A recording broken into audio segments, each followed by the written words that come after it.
কে আমরা সবাই দুপুরে প্ল্যান করলাম রাত্রে বারবিকিউ পার্টি করব। এজন্য সন্ধ্যায় মুরগির দোকানে চলে আসলাম। সর্বপ্রথম মুরগির দোকানে এসে বড় বড় 2টা মুরগি নিলাম। মুরগি নেওয়ার পরে মুদি দোকানে চলে আসলাম কিছু মশলা নেওয়ার জন্য, বারবিকিউ মশলা।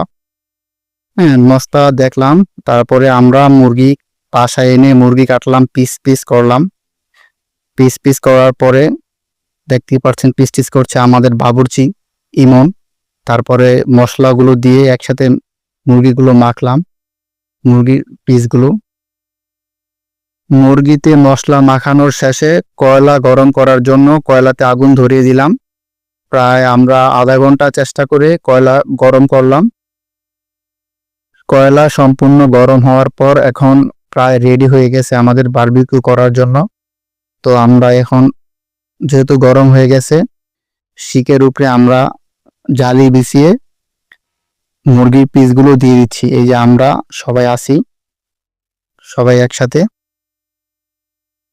প্রায় অনেকক্ষণ শিকের উপরে রাখার পর প্রায় হয়ে এসেছে, আর বেশিক্ষণ লাগবে না, প্রায় আরো অল্প কিছুক্ষণ সময়।